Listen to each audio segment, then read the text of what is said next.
Bonjour et bienvenue dans mes carnets sonores. Je m'appelle Chloé et je vous emmène dans ma vie paysanne et créative.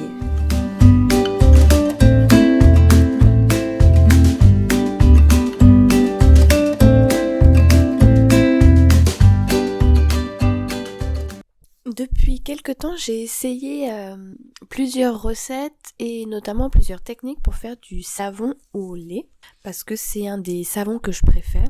Et parce que j'étais dans la période des agnelages, donc j'avais du lait de mes brebis à disposition.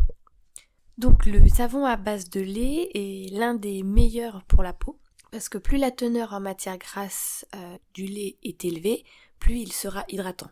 Donc le lait de brebis a une teneur en matière grasse et en protéines de lait plus élevée que le lait de la vache ou de la chèvre. Il contient jusqu'à 2 fois plus de vitamines et de minéraux que le lait de vache ou de chèvre. Et c'est un lait où le lait et la crème ne se séparent pas. Il y a des acides alpha-hydroxy naturels qui sont présents dans le lait de brebis et qui ont un effet adoucissant pour la peau. Certains disent rajeunissant. Bon, je sais pas s'il y a vraiment eu des études là-dessus. Enfin voilà. Alors je tiens à préciser que pour moi, un savon est un savon. Donc il est fait pour laver et il n'est pas du tout fait pour traiter quelque chose. Enfin, à moins d'avoir été testé et scientifiquement prouvé, un savon c'est fait pour laver. Tout ce qu'on peut vous dire sur il rajeunit votre peau, il peut traiter votre eczéma et tout, c'est peut-être vrai, mais c'est pas scientifiquement prouvé quoi. Ça peut effectivement aider dans certains problèmes, mais un savon c'est fait pour laver, c'est pas un traitement médical. Donc moi j'ai un petit troupeau de brebis, mais c'est pour la viande. Et mais plus sympa, j'essaie de les traire pour avoir du lait un tout petit peu pour nous. Et puis surtout je le congèle pour faire des savons. Donc c'est un lait qui est quand même supérieur aux autres types de lait. Donc au niveau vitamines, comme je disais, au niveau minéraux, protéines, matières grasses. Et il est neutre en cholestérol et c'est un lait qui a la grosseur en fait des protéines est petite, donc c'est un lait assez facile à digérer pour les hommes. Donc ça fait quand même des milliers d'années que le lait de manière générale est connu pour aider aux soins de la peau, notamment pour améliorer les problèmes de peau comme les rougeurs, l'acné, les rides. Donc c'est un nettoyant, le lait c'est un nettoyant doux, il hydrate, il exfolie un peu. Et l'une des histoires très connues avec le lait, c'est au temps de l'Égypte ancienne, que lorsque Cléopâtre prenait des bains de lait. Donc le lait de brebis, il a plusieurs avantages pour la peau. Donc il hydrate la peau à cause des graisses du lait. Il éclaircit apparemment la peau. Donc le lait de brebis contient de l'acide lactique et un acide alpha-hydroxy.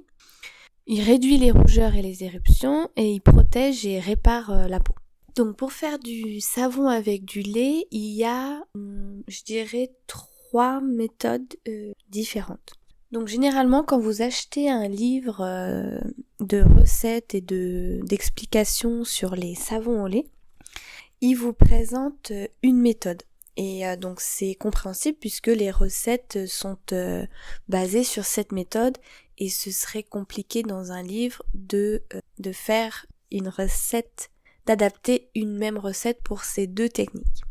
Il y a juste un livre que j'ai qui explique 2 techniques différentes sur une même recette. C'est le livre Milk Soap Making de Anne Lee Watson.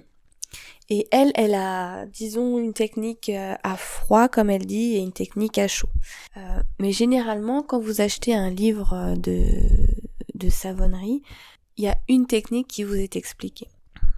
Et de manière générale, quand vous faites des recherches sur Internet, vous trouvez une méthode qui consiste à prendre du lait entier, du lait, à le congeler, et en fait, à l'utiliser le jour où vous mettez votre savon, vous prenez votre lait congelé, par exemple dans des petits congelés sous forme de petits cubes, de petits glaçons. Et en fait, vous allez verser votre soude très lentement sur ces glaçons. Donc cette méthode, ça permet de travailler à des températures très basses pour ne pas trop chauffer et brûler le lait. Et il y a une autre méthode, donc en français je peux pas trop vous dire le terme, mais c'est the split method ou moitié-moitié. Donc en fait ça c'est une méthode un petit peu moins connue peut-être parce que je pense qu'elle est pas vraiment... Elle est facile, enfin je veux dire il n'y a rien de compliqué là-dedans, il y a un petit peu de maths à faire mais c'est très facile. En fait vous utilisez une solution de soude déjà préparée. Donc j'en avais parlé bien sûrement dans le précédent carnet sonore. Vous utilisez votre solution de soude à 50-50 et vous faites la différence de liquide qu'il vous faut dans la recette avec du lait. Donc moi j'ai essayé cette méthode et j'avoue que j'aime bien et j'aime bien le rendu. Je ne vois pas trop la différence donc entre les deux méthodes. Donc la première méthode, ça vous permet de faire un savon au lait, si vous le voulez, disons à 100%. Parce que tout le liquide que vous devez mettre dans votre recette pour dissoudre votre soude sera du lait. Dans la seconde méthode, en fait, c'est seulement la moitié de votre liquide qui permet de dissoudre la soude qui sera du lait. Et en cherchant quand même pas mal sur internet et notamment sur des forums, il y a une autre technique qui, je dirais, combine un petit peu deux méthodes. Donc vous utilisez toujours votre solution de soude à 50-50.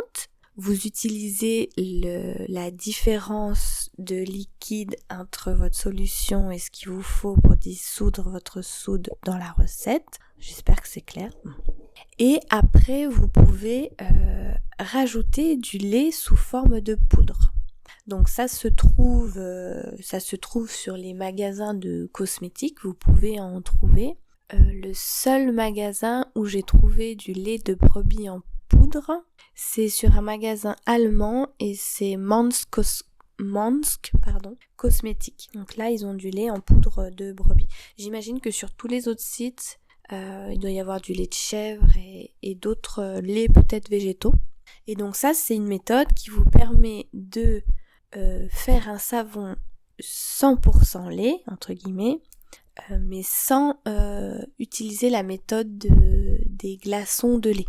Donc moi je l'ai pas encore essayé, il faudrait que j'achète du lait en poudre, mais en tout cas c'est possible. Donc dans mon dernier carnet sonore, je vous expliquais que j'avais essayé de préparer ma solution de soude en grosse quantité. Donc ça marche bien, j'utilise ça maintenant et j'avoue que ça me gagne du temps. Et j'aime bien travailler avec de la soude froide parce que je trouve que ça altère encore moins les huiles. Même si vous la laissez refroidir.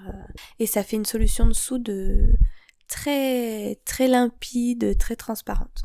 Donc personnellement, ça fait donc quelques années que je fais du savon. Donc au début, je suivais les recettes et les tutoriels donnés sur internet pour réussir mes savons et débuter.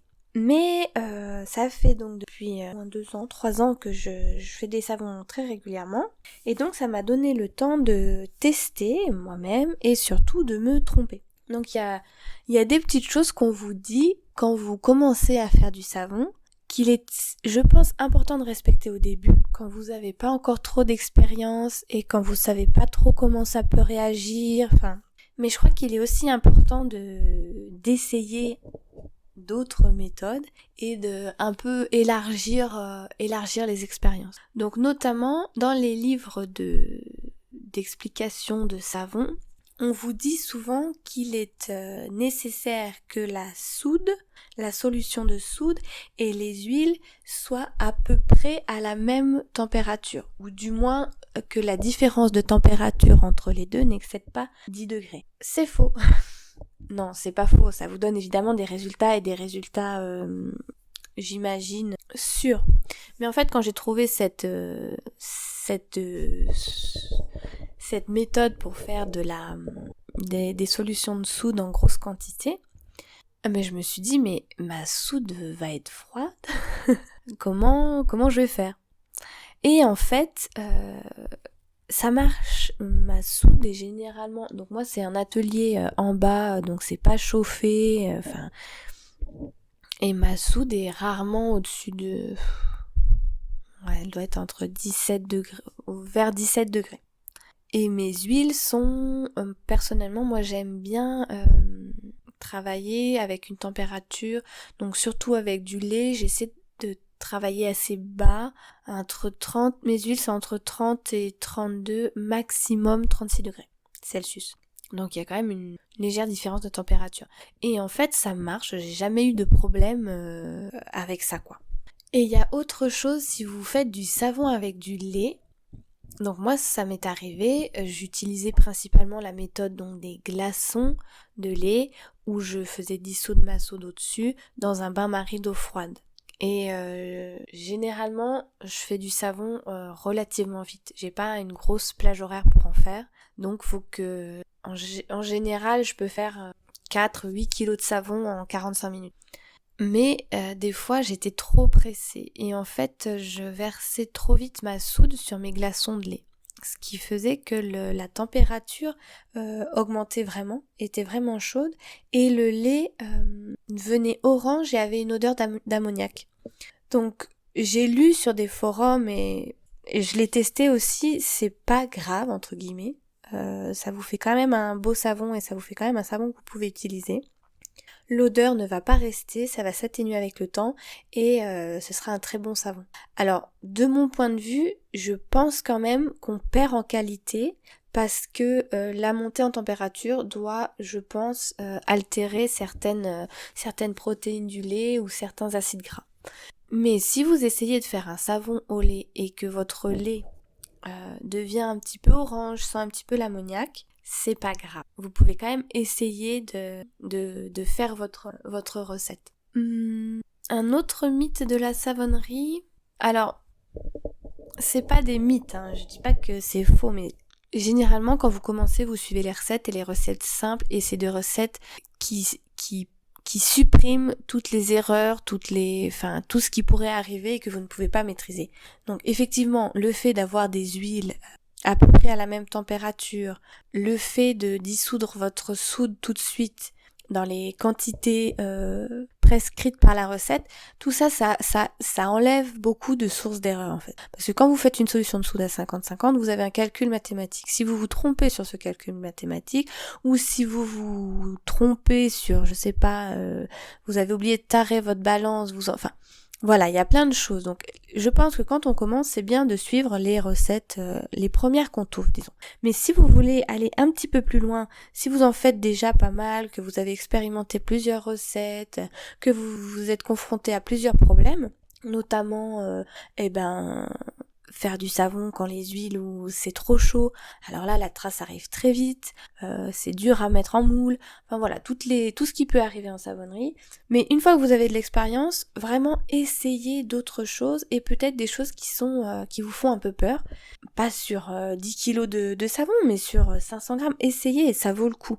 Alors personnellement moi je suis toujours dans la recherche d'efficacité et de gagner du temps parce que j'aime faire beaucoup de choses et puis bon voilà il y a aussi la ferme, il y a aussi donc je cherche toujours à ce que ce soit le plus rapidement fait dans les meilleures conditions. Et en fait en savonnerie il y a plein de choses que vous apprenez ensuite qui vous permettent de gagner du temps et de faire des jolis savons quand même.